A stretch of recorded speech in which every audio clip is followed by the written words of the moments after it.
What's up? Happy to be here. And today I made a little presentation. We're going to be covering a lot of stuff I've been noticing in the chat lately. The overall vibe sounds like a lot of people are struggling with staying consistent, motivation, feelings of imposter syndrome, how to be comfortable on camera and really be themselves. And I think overall, a lot of people were just feeling like they weren't growing fast enough and really enjoying the process instead of being focused on the outcomes. I think this is super important. A little backstory of myself.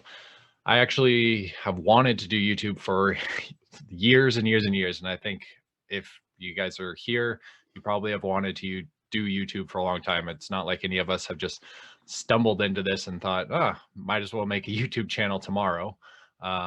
Most of us have thought about this for a while.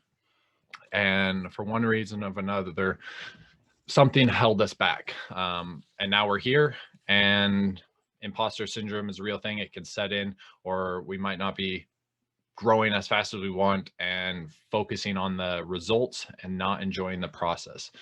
So I think it was about 3 years ago now, maybe two or 3 years ago, I made a channel. I hired a coach. I had bought different YouTube courses and gave it a shot. Was so uncomfortable on camera, couldn't be myself, was robotic, and just completely discouraged. I had only a couple people watching the videos. They were uncomfortable and horrible, and I gave up. I quit. And I think about that often now, looking back when I first started, was trying to do a finance channel like 3 years ago. And now there's all these huge finance YouTubers that blew up, and there's people that I was in the exact same initial group with. I took a course with people that now have a couple of them have 500,000 subscribers, and we were in this initial group together. And I just think, what would it have been like if I had stayed consistent, if I had got over those initial first 5-10 videos? Because I quit after like, I don't know, 7 videos back then. And I think about that often. Where would I be today if I had just remained consistent? And I think that's true of all of us now. Now we have the new group. We have this awesome community that I was missing before, where we can rely on each other. We can help each other grow. We can learn from each other. But most importantly, I think we can support each other and keep pushing each other to stay consistent and enjoy the process, so that in a year from now, in 2 years from now, there will be people in this group, will be the new people that are like just blowing up and taking over YouTube and making this successful. And we just have to be there to support each other. So I'm going to start my presentation here, share my screen, and we'll get into some of the slides and the methods that I think we can do this together.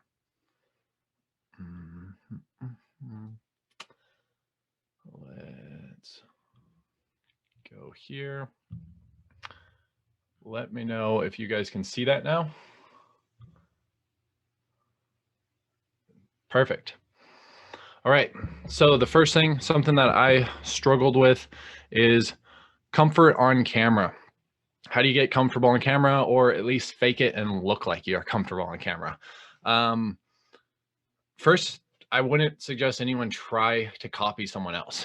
I think a lot of us find YouTubers that we like, and there's like a temptation to be had where it's like, that's working for that person.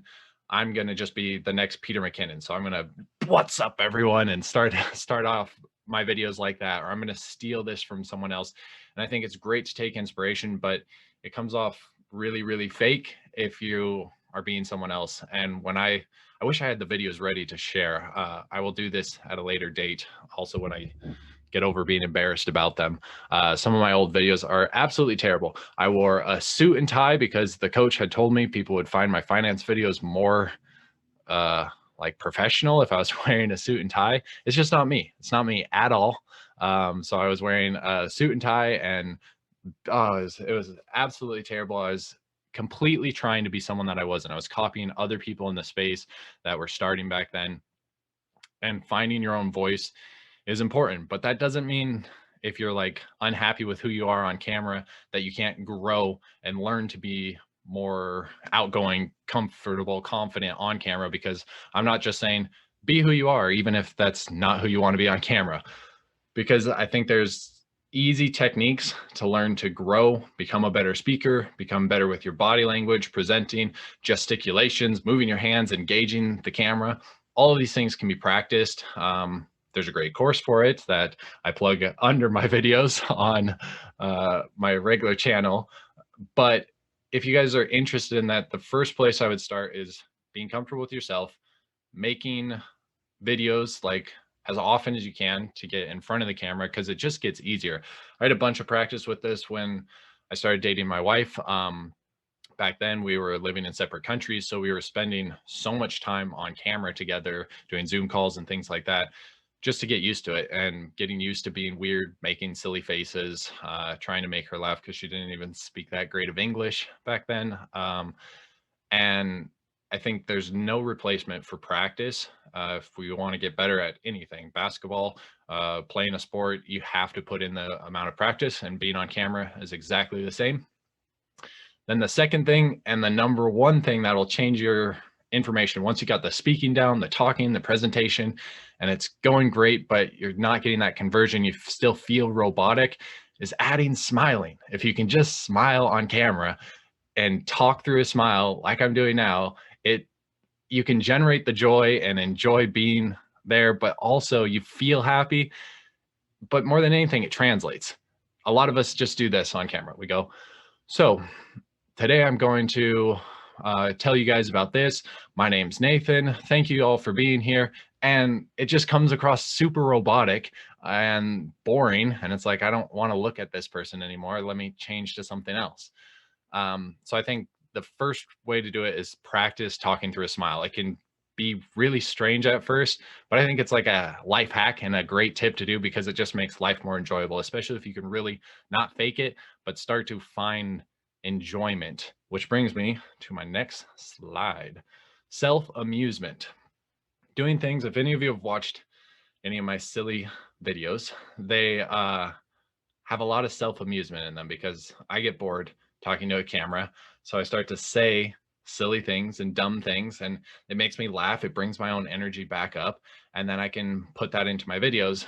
And so far, the quality of my videos, I don't think blow anyone away, but I've had a lot of the comments about that was funny, or that you left something in, you didn't cut out the mistakes, and people like that. People want to connect with people, and sharing who you are and the jokes and mistakes really will help you connect with your audience.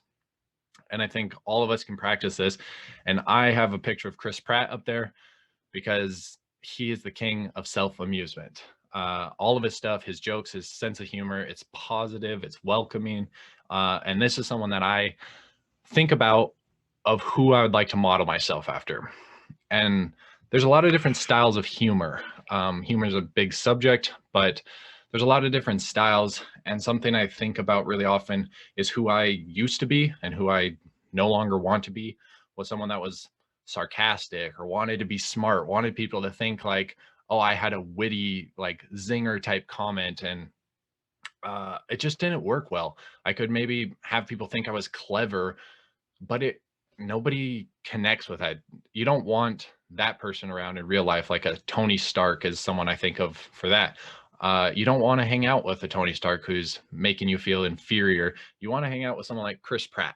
And that's who I think about, because he's always joking, being silly, goofy, and he's the butt of his own jokes, not someone else. I have a little story. I thought of this, and it was the moment that I switched. I made this switch in my head. I was like, I no longer want to be this type of person.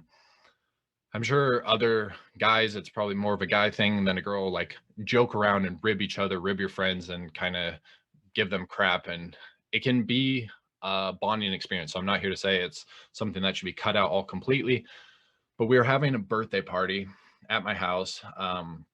We were having friends over, and my roommate came upstairs, and he had dressed in this pink shirt that was like 2 sizes too small for him, probably because he thought it made him look really muscular and impressive. His girlfriend liked it. I don't know. But I teased him about it. And I was like, where'd you get that shirt? Like at the children's store, and pink for the birthday party. And it was just a snide little comment like that. But I saw his face. He was like, oh, and then he got defensive, and we did this little joke. But I thought about it after and I was like, why did I do that? Why did I make a joke at the expense of him that made him probably a little bit self-conscious about his shirt? He probably chose that because he thought it looked good and there was no need for it. It didn't bring us closer together. And I reflected on that afterwards and thought, man, that's not the type of person I want to be. And then I actively started watching Chris Pratt and some other people. So if you want to become someone else, I truly, truly believe we become the 5 people we spend the most time with. It's just facts. If you spend times with your friends, you're going to be like your friends. So I didn't have real role models like in my immediate life of who I wanted to be, but I knew I wanted to change. So what I did was I found some TV shows like The Office or just different funny shows, and I started making it a daily habit to watch like 30 minutes of that show to emulate it, to start being silly, to incorporate that into my life. And then I started listening to podcasts, books, YouTube videos about people that I admired, and made a conscious effort to consume content that was from people who I admired and cut out all the news, all the negativity. And I just found my life improved. So if this is a little off topic, a little bit of a tangent, but if you really want to become more like someone else, it's the fastest way I know how to do it, because I just think we are sponges and we absorb who we're around and become that type of person. So bringing it back to YouTube, for your videos and becoming more confident on camera and like funny, having amusement, letting your personality shine through. I think starting with self-amusement, making something that you are proud of, it changed everything for me. Made it fun to make my videos. So now if nobody watches it, I'm like, look at that.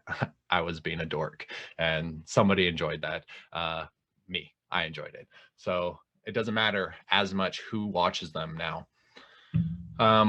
So that, yeah, brings me to my next thing. And create something you love, something you're proud of. It doesn't have to be perfect. Every time we're getting better. And I'll jump right in the next one, which is enjoy the process. The process of creating. Every single one of us in this group is better now today than we were even just a week ago or a month ago. Every single one of us, we've all done things that we had never done before. And I think if we take a moment and just realize like how incredible that is, we have this whole group of people doing something together, shared experiences, and we're each getting better. So there's a temptation to compare ourselves and say, oh, this person's doing better, or like, I'm a little jealous, I don't want them to succeed. And I just think we need to get rid of that mindset. We need to focus on, a few weeks ago, most of us didn't have any videos up, or if we had, we were just starting out, or maybe we were further along and we had been doing YouTube for a year and then found this community, and now we suddenly have a bunch of people who are doing the same thing, which was lacking in our lives before. But no matter what it is, there's something that each of us haven't done before that we've now discovered, and we're getting better every single week. And the more we can bring that to the forefront of our minds and focus on gratitude, I think the more enjoyable this process will be, and the less likely we are to quit. Because I think I started YouTube before and I quit, I gave up. And I think there's a lot of people in our group right now, at least from what I've noticed and the vibe from the chat over the last few days, that I think there's quite a few people that are maybe in this dangerous territory, this dangerous zone of giving up, which I think YouTube's a grind. It's hard, it's difficult. But if we stick to it, we can totally make this into a successful business. And I 100% believe that that's what many of us will do. And the only thing that separates the ones who will from the ones that won't is if we give up or not. So I think if anyone's on the fence about that, I want to reiterate that I am super down to talk to people. I've had great Zoom calls with like a lot of people from the course, but if anyone wants to talk, connect, chat about these things, send me a message. I'm trying to schedule just certain days because I'm having a lot of Zoom calls right now, but this community is amazing. I love connecting with you guys, and I think it is the thing that will make me not quit. It'll make me stay consistent is all the great friendships that I've made. So if anyone's feeling alone out there, feeling like they aren't putting out good enough quality content or they want to give up, reach out. I know I would be willing to talk, and there's a bunch of other people. So please, please do that. Now, that's my spiel on enjoying what you're making and the process and having fun on it. Now I want to get into the method of how to improve your content and get a bunch of views, because that's the real thing. A lot of us are here to grow. Who am I to talk about this? I have very few subscribers at this point, but I have been studying YouTube. I have not implemented all of these strategies that I'm about to share, but I've been studying YouTube for a while now, and I'm very big on the over level thinking, strategic side of things. It's how my brain works. I think I'm great at that, and the implementation and the nitty gritty is a bit more challenging because I don't know. I'm a better manager than I am of just a details guy, as you can tell from this PowerPoint that I made today. It's the first one I've ever made. Not that impressive, but so I'm going to get into some of these strategies, methods of how to be successful on YouTube in 2021. These are things that I had a call with the guys from Charisma on Command. They're some of my friends, and they have a 4.5 million subscriber channel now at this point. So I've been talking with them about different methods and strategies to grow what they believe is the key to their success. And so I'll be sharing some of that now. First, we'll get into the method. This is the method that is the way to grow on YouTube that I feel like 90% of people are getting wrong, what I've been getting wrong, and what I plan to change for my own channel. And you guys can be the judges of if this will work or not. First, everyone usually makes their content first, but if you look at this slide, content is way at the end. First is the format and the topic, title, then thumbnail, then content. So let's get into each of these and what they mean.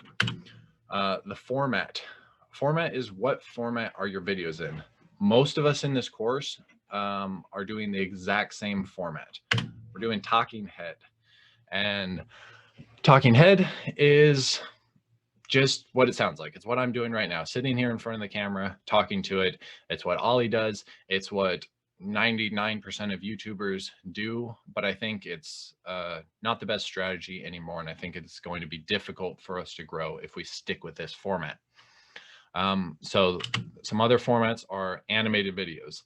Animated videos are exactly what they sound like. They can be expensive. They're probably not the right niche for everyone here. So we'll move to the next one.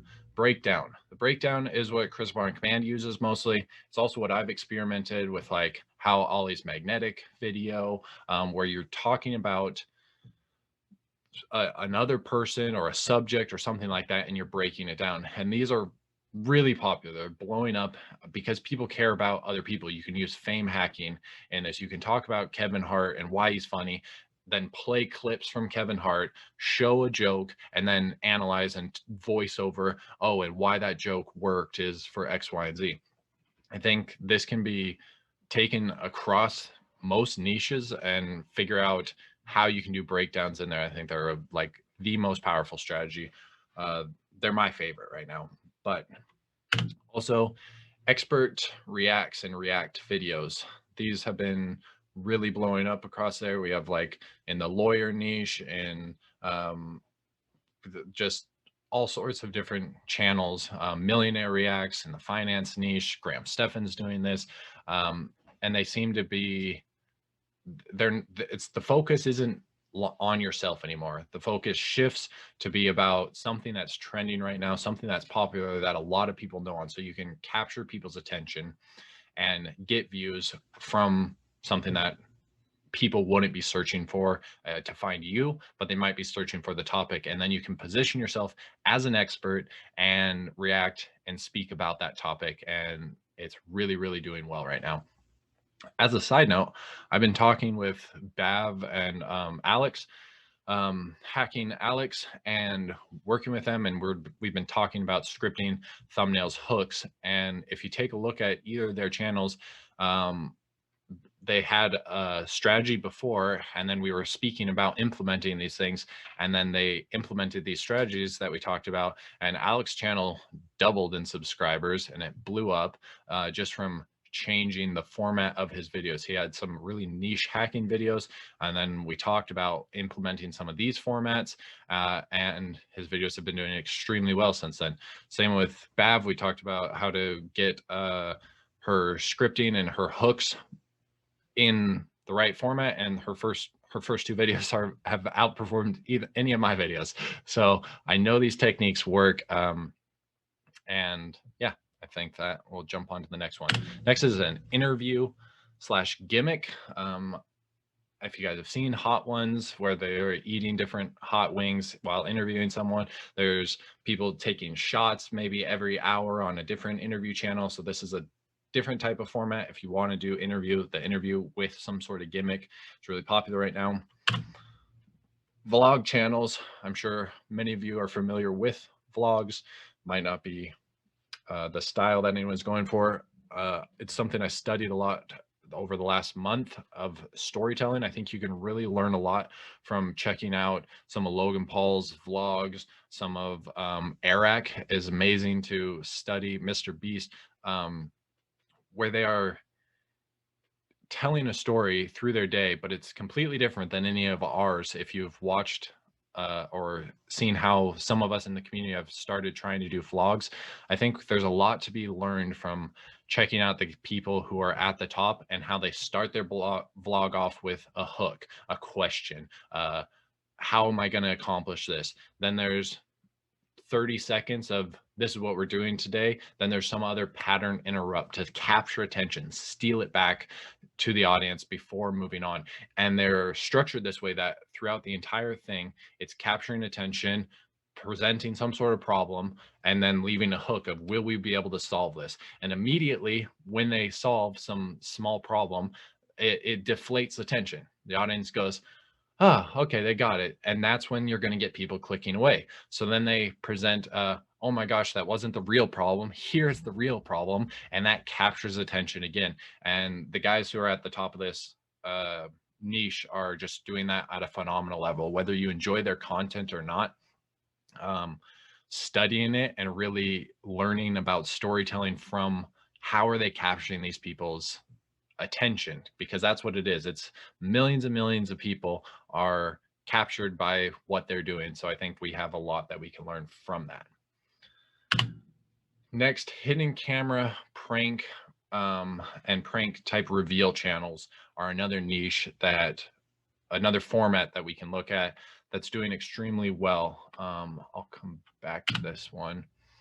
And then a ranking / tier list doesn't apply to a lot of us, but I think these also are good.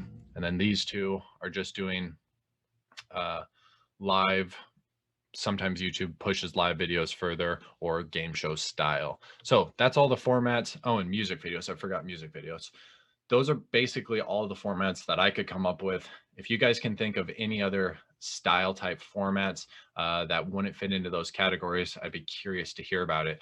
But these are the big formats, and choosing the right format.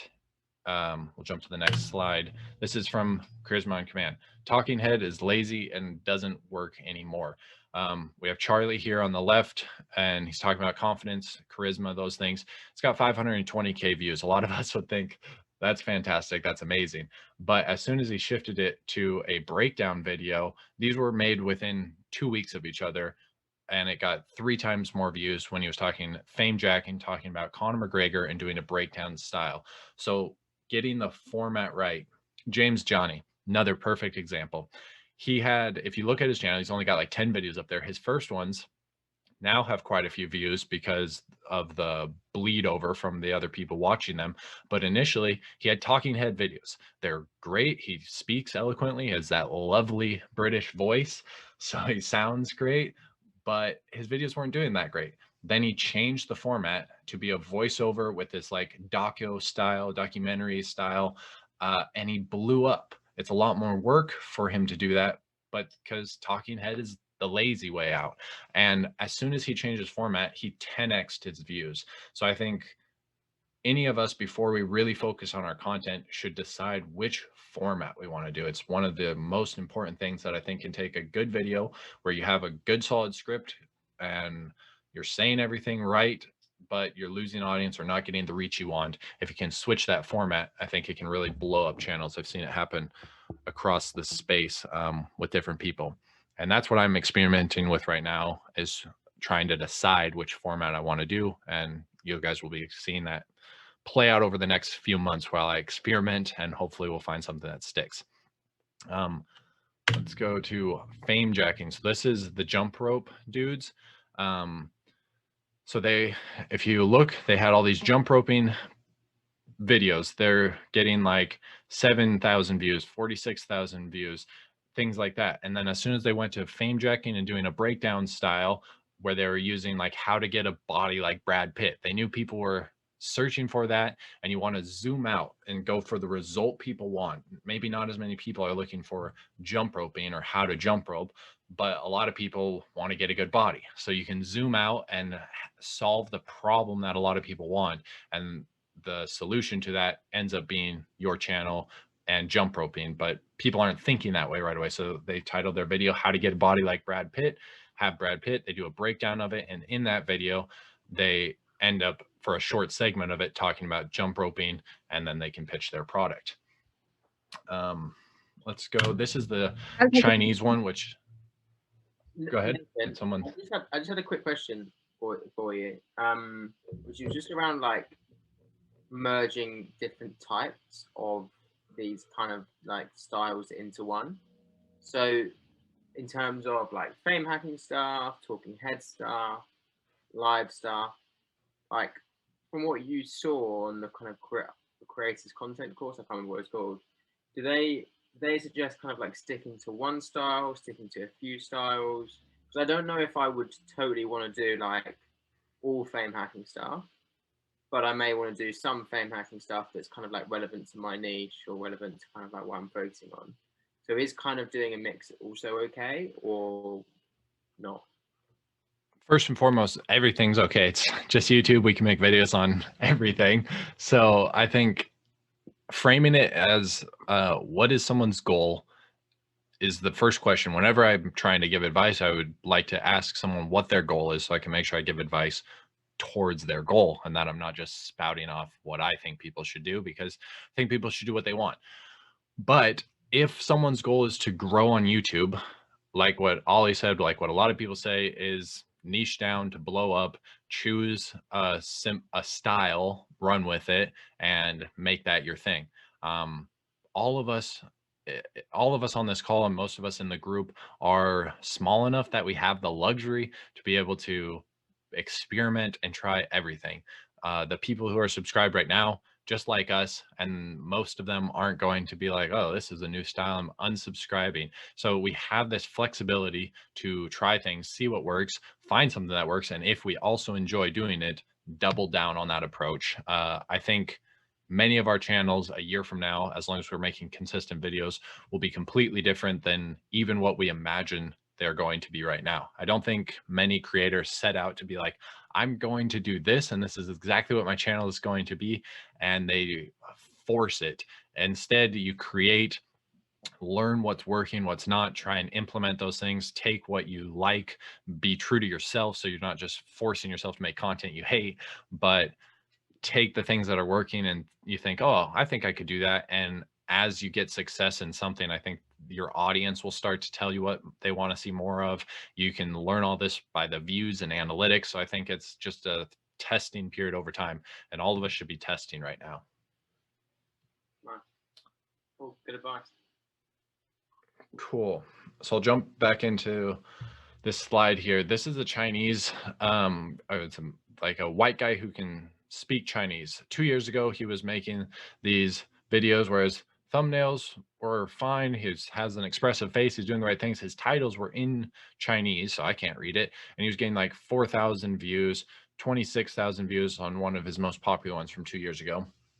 And then he switched to the React style, or not the React. He switched to doing this hidden camera reveal style where it's clueless white guy orders in perfect Chinese, and then he's waiting, and as people are talking about it, they like people in the restaurant who speak Chinese because he's in Chinatown, they start saying like, what's this white guy doing here, or something about him, and then he'll turn and respond to them in perfect Chinese, and it just shocks the people's faces. It gets this like, oh my gosh, how could you do that? How can you speak Chinese? And 24 million views, 18 million views. So he just changed the format. The content's not extremely different. He chose a new format and blew up on YouTube. So this is just hitting home. Format, I think, is the most important thing. This is one from Charisma Command. This is about knowing your audience. So this kind of speaks to what Charles was just asking. As we grow, we will learn our audience. If you have a target avatar, and the more information you can find and build about what your target audience wants to hear about, the better you will do. Charlie made a video here about the real life superpower of the Vlog Brothers. This is people he liked a lot. And the real life superpower was that they were like compassionate and caring and nice. And his audience of 25-year-olds who want to become more confident and charismatic didn't care at all about becoming compassionate and nice. They wanted Don Draper here, how to be more confident, who's like this like more badass guy, handsome, and can like do what he wants. And that appealed to their target audience of 25-year-old men primarily, who want to get these things. So you have to learn your audience, learning it over time, and then pick something that mixes with your audience that also is trending.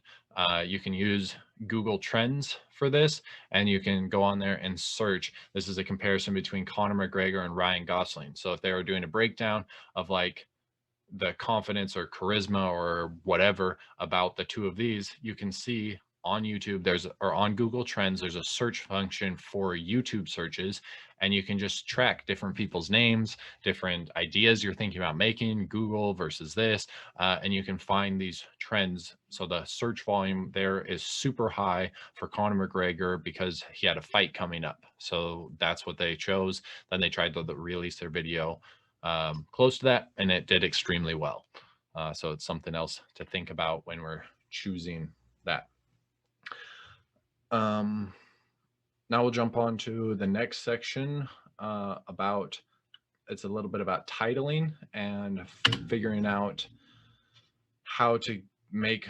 So we've moved on from format, and we'll go into crafting the videos, the title, the thumbnail, and the content comes last. So with the title, you can find your niche and learn the power words of your niche. So if we do investing, real estate, if we're searching for something like that, you can see that what the power words are real estate, investing, rich, newbies, beginners. So if you go into your niche and search around, you want to find and make a list of what all these power words are, and just keep that list. Then once you have a list of what the power words are that your audience responds to, because if you say the same thing but with different words, it just won't connect. It won't resonate with people, and you won't get the traffic you want. This is something I just discovered because I'm garbage at titling, so I'm focusing on trying to figure out how to do this, and this is some of the stuff I've came across. The next is finding the right structure for the titles. If you go into it, like how to blank without blank is a popular one that's working well. How to turn X into X is another one, or blank common phrases that blah, blah, blah. So 5 common phrases that kill the mood, 5 common phrases that make people smile. How to turn, I don't know, how to turn being awkward into confidence. The first one, how to blank without blank, how to get rich without, and then you have to think of what the target audience wants. So how to get rich without a target audience who wants to get rich, probably doesn't want to work hard, probably doesn't want to have a boss, doesn't want to take a long time. Like how to get rich without spending years trying, how to get rich without trying hard, how to get rich, like something like this. And it's really the structure that you can find to make good titles. And a method to do this is to go into your niche, find what is working in there. And a way you can do this is get like a list of 5 channels that are popular in your niche, go to them, sort by most popular videos on their channel page, look at their titles and their most popular videos, and then all you do is you take out the nouns. So you're going to just take out all the nouns. And what you do is you'll start to notice once you take out the nouns, they follow a structure, and it's different across different niches, but it might be something like how to their power word without their other power word. That's one of the ones that this example is, but it fluctuates across the niches, but you can really find the structure of good titles with this strategy. The next thing is for growing on YouTube. All of us have an amazing opportunity to help each other grow. So what I learned and what I learned from talking to them is promoting your content is extremely, extremely important, and one of the biggest key ways to succeed on YouTube when you're under 10K. So it's like one of the most important things to do is promote your content. And then once you get up to 10K subs and then beyond, it ends up being more of a complete waste of time.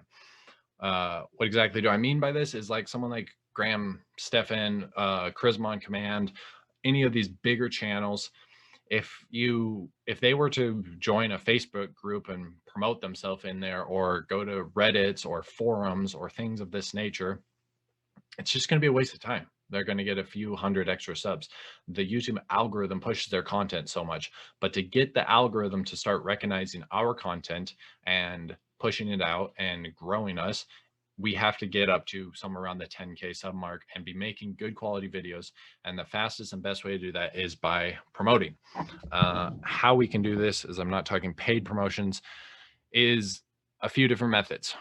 Method number 1 is like Reddit or subreddits, targeting smaller to mid-range size, not the huge ones that have 50 million people in them, but ones that have like 50,000 people to 100,000 or something like that, where you can get a lot of exposure, but it's not massive and your stuff will just get lost in there. With Reddit, it's a weird one. I don't have a ton of experience with doing this. I've just started out like kind of finding the ropes, and the first and most important thing to do, whether it's a Twitter community, Facebook group, a forum, or Reddit, is to actually become part of the community, become engaged, start making posts, add value, and then if it's within the rules there, then you can post your own video there. Because if you just come in and like on Reddit especially, can be a nasty, mean place. If you come in there and you drop a post to your thing, you'll either just get banned or kicked out of the group because they are really against self-promotion. But if you become a valuable member, add ideas, add content, and then answer people's questions, and then can drop a link eventually like, oh yeah, this is my video that I made answering that question you just had, and it gets upvoted. Charlie and Ben gained like 10,000 or 20,000 subscribers by having a few of their videos blow up within Reddit, and that's really how they got started. Then they've replicated this by having their channels in different languages. Their Russian channel, it's their same content but in a different language, and it grew in Russia by forums of guys trying to get dating advice, and there's these internet forums that have a pretty tight-knit community, and they started posting their videos in Russian in there, and that's how their channel blew up over there. And it was a brand new channel. It's their same content, but they had to grow their channel, and they now have 6 successful channels. So they're using the same content but a different strategy to grow it in each one of these different countries where the language is different. So it's on us to find what channel will be the best to grow in, whether it'll be Reddit, Facebook groups, Twitter. So far, I've been having some small amount of success from Twitter and Facebook groups. I've probably gained 50 or 60 subs from that, which isn't a lot, but I just started implementing it and it's really improved. Then the next thing that I think we have a really unique opportunity to is we have this great community. All of us have similar size audiences at this point, but they're different audiences. So we have our core group where a lot of us are subbed to each other's channels, but that doesn't account for all of our subscriptions. You know, half of our audience or more is people that haven't probably ever seen my content. So if you're watching this, like half of your audience has probably never seen mine. Half of my audience has probably never seen yours. So because we have this community together, we have this cross pollination effect that we can really lean into, which I'm really excited to start exploring, of helping each other share each other's content, helping each other do collaborations. If you look at like some of the big vlog people like Logan Paul, they got their brothers, their friends, or everyone in their network now has successful YouTube channels. Same with Mr. Beast. Like all of his friends' jobs are basically just working for him or having other YouTube channels. And that's amazing. But all of us have the same opportunity. We have the opportunity to help each other get to 1,000 subs faster than any other way because we can help cross pollinate. It's something I haven't thought about too much, but an idea I'm excited about. So if anyone wants to chat more about that, I'd be happy to do so. That is that. Thank you guys. If you have comments, questions, anything, open to chat.